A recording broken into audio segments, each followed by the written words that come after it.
Bismillahirrahmanirrahim. Assalamualaikum warahmatullahi wabarakatuh, anak-anak. Waalaikumsalam warahmatullahi wabarakatuh. Baik, untuk mengawali kegiatan kita siang ini, Wisnu, tolong pimpin doanya, nak. Marilah kan kawan, sebelum kita memulai, alangkah baiknya kita berdoa. Berdoa mulai. Berdoa selesai. Oke. Untuk hari ini, siapa yang nggak hadir ya? Ainin, Bu. Bu. Apa keterangan Ainin? Izin ya, Bu. Izin, Bu. Izin. Kan anak, untuk siang hari ini apakah kita siap belajar? Siap, Bu. Siap, Bu. Siap ya? Bu. Oke, sebelumnya kita pertemuan lalu kita belajar tentang apa ya? Mengolah data. Mengolah data. Apalagi yang kita lakukan minggu lalu? Membedakan data dan informasi. Iya, kita membedakan data dan informasi, lalu kita olah. Lalu kita apa lagi? Sebelum kita olah, kita apakan itu data? Kita mengumpulkan data-datanya iya, terlebih dahulu. Pakai apa kita mengumpulkan data kemarin ya?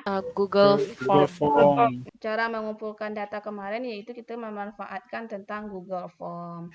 Oke, untuk hari ini masih berkaitan dengan analisis data juga. Kalau minggu kemarin kita membahasnya tentang bagaimana cara mengumpulkan data, hari ini kita akan membahas dari data-data yang kita kumpulkan itu, kita akan membahas tentang aspek privasi. Ibu pengen mengetahui anak-anak ibu privasi itu apa sih kita? Rahasia pribadi. Nah, bisa berupa rahasia pribadi. Apalagi Aisyah? Data-data yang tidak boleh diketahui orang lain, Bu. Iya, data-data yang tidak boleh diketahui oleh orang lain. Sama juga dengan rahasia ya gitu. Nah, jadi privasi itu lebih ke sebuah rahasia. Baik itu berupa data pribadi kita. Selanjutnya, karena kita di zamannya teknologi sekarang ini ya, perkembangan teknologi itu sangat-sangatlah cepat, apalagi dalam dunia internet.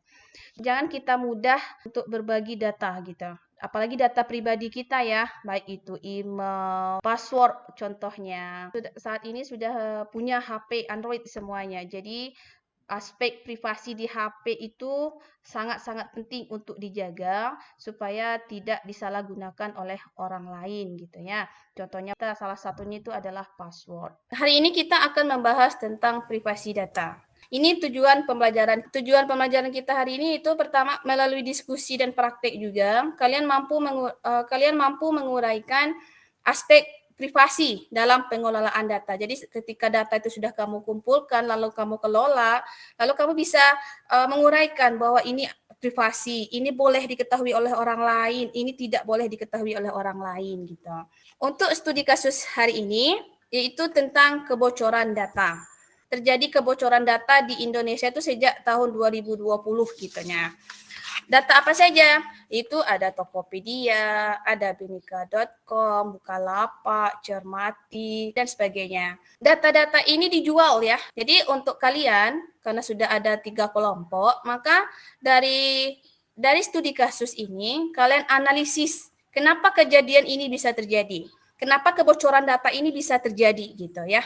Dan data-data apa saja yang di dalam kasus ini yang bisa saja disalahgunakan oleh orang lain. Oleh masing-masing kelompok akan membahas studi kasusnya masing-masing. Lalu bagian aspek mana saja yang menjadi privasi dalam datanya.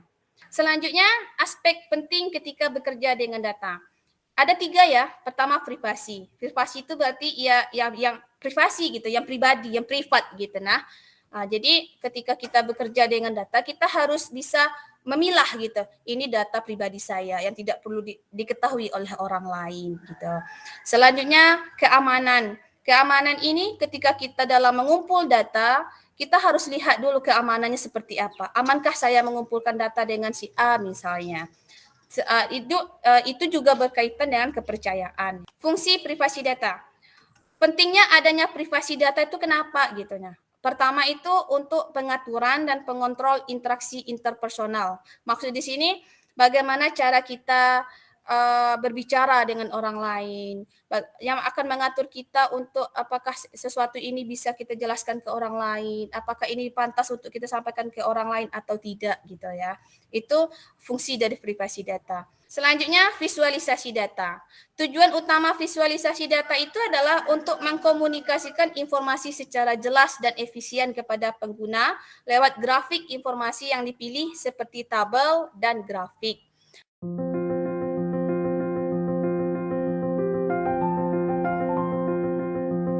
Ini LKPD yang akan kita kerjakan hari ini ya. Waktu pengerjaannya 25 menit karena lebih banyak kalian explore. Ini tujuan yang Ibu sampaikan tadi, ini langkah kerjanya.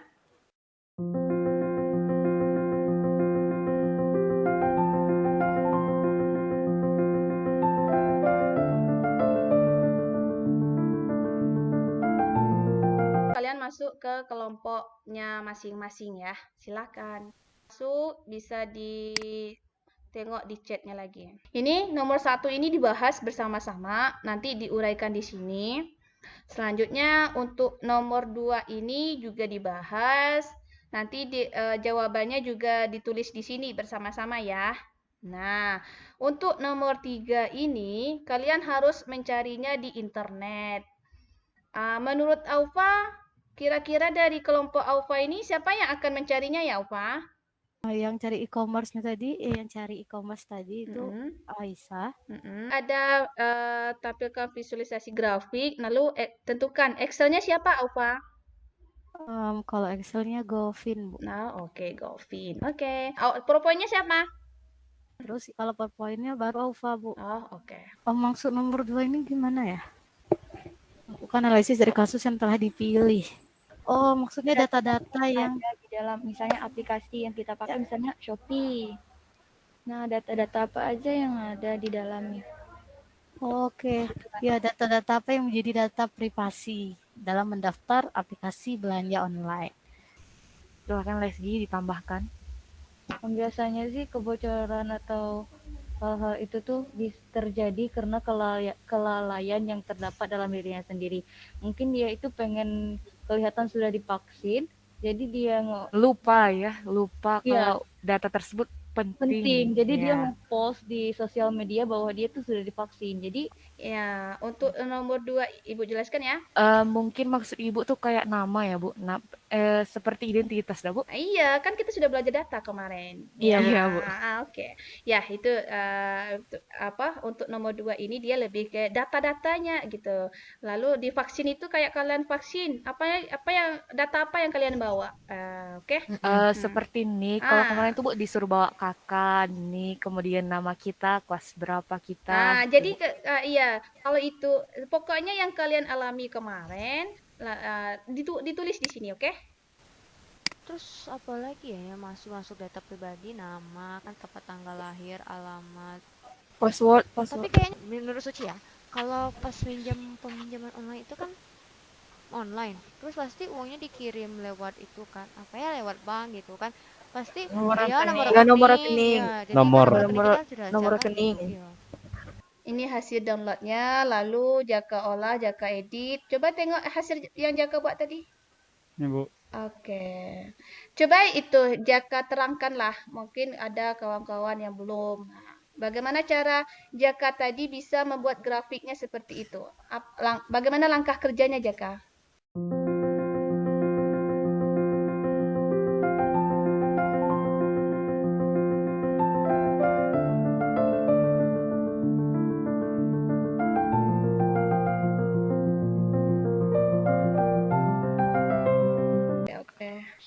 Nik, nama, tanggal vaksin. Oke. Terus nomor 4 sudah ada dengan Jaka. Iya. Oh, sedikit lagi. Itu kalau bisa tips menjaga data itu coba cari di YouTube ya. Nah, oke.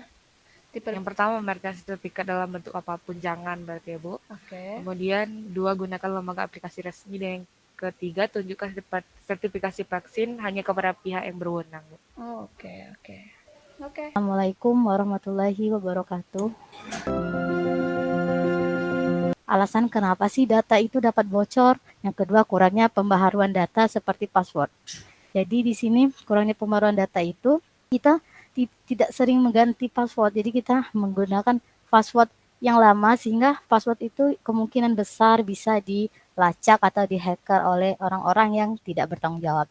Terus data-data terdapat dalam aplikasi belanja online. Nah, data-data terdapat dalam aplikasi belanja ini pertama ada jenis kelamin, tanggal lahir, nomor handphone, KTP, terus 10 dibutuhkan kode OTP. Nah, cara untuk masuk aplikasi belanja online ini adalah jika menggunakan nomor HP, masukkan kode OTP yang melalui nomor Anda dan kode OTP ini bersifat privasi. Ya, saya izin bertanya, mengapa alamat itu juga termasuk dalam data-data privasi? Alamat ini akan menjadi privasi ketika pembeli memberi penilaian atau ulasan kepada penjual. Saya dari kelompok 2 ingin menjelaskan hasil diskusi dari kelompok kami, yaitu tentang privasi, tentang data COVID-19. Di sini ada data-data privasi yang terdapat di kartu vaksin, yaitu nama, NIK, ID sertifikat, ID sertifikat, kode QR. Penyebab kebocoran data vaksinasi itu satu, tingkat kesadaran akan pentingnya privasi suatu data rendah. Yang merupakan privasi di kartu atau sertifikat ini yaitu nik, tanggal lahir sama kode QR, ID sertifikat juga. Saya mau nanya, gimana sih tipsnya supaya data-data vaksin itu tidak bocor gitu? Itu aja mungkin bisa dijawab. Yang pertama itu jangan pamerkan sertifikat vaksin kita ke media sosial sembarang. Nah, yang kedua yaitu gunakan lembaga atau aplikasi resmi. Seperti kalau yang vaksinasi itu kan ada Peduli Lindung ya. Oke, terima kasih. Bentuknya seharusnya tadi tuh Nisa disampaikan juga di slide PowerPoint-nya tips untuk menjaga kartu vaksin itu supaya tidak bocor seperti apa ya. Karena zaman-zaman teknologi semua bisa serba editan. Nah, jadi ya sebaiknya kita menjaga data-data kita supaya tidak disalahkan oleh orang lain. Ya, di sini ada penyebab data privasi penggunaan pinjaman online. Bisa satu menggunakan aplikasi pinjaman online yang ilegal, tidak sengaja mengakses link atau tautan asing. Selanjutnya yaitu data-data privasi pinjaman online yang sering bocor. Yang satu, share ID, password, 2 PIN ATM, 3 kode verifikasi, 4 kode respon atau one SIM password. Tips untuk menjaga data privasi agar tidak bocor. 1. Hindari menggunakan wifi umum. 2. Gunakan aplikasi terupdate dan versi terbaru. Itu saja yang dapat dijelaskan dari kelompok kami. Apakah ada pertanyaan? Saya dari kelompok 2 ingin bertanya bagaimana membedakan aplikasi pinjaman online ilegal dan legal.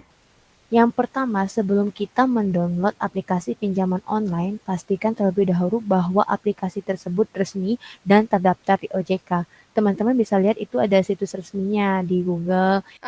Khusus untuk pinjaman online ya. Pas instalasi aplikasi lewat Play Store dibaca dulu itu prasyaratnya apa. Jangan langsung diinstal aja, terima saja. Itu ya. Oke, terima kasih untuk hari ini ya anak-anak Ibu, presentasinya jalan. Bahwa aspek privasi itu sangat-sangat perlu dijaga.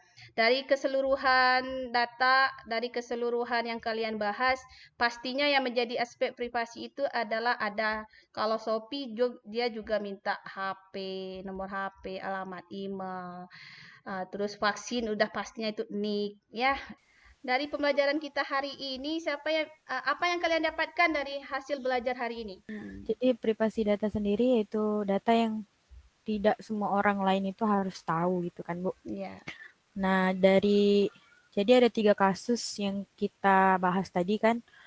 Itu kasus-kasus kebocoran data itu bisa terjadi karena pertama yaitu individunya yang lalai. 3, penggunaan aplikasi ilegal.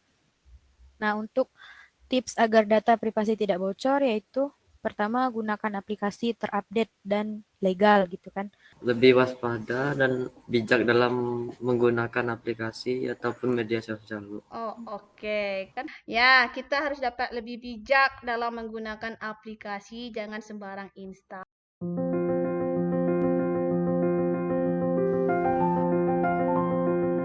Nah, ini urutannya ya. Jaka, Aufa, UK, Anissa. Untuk soal nomor 1 itu 10 orang yang benar. Yang ini banyak benar, oke. Yang ini sama rata. Ini fungsi dari privasi tadi. Oke, hari ini Ibu rasa cukup sampai di sini.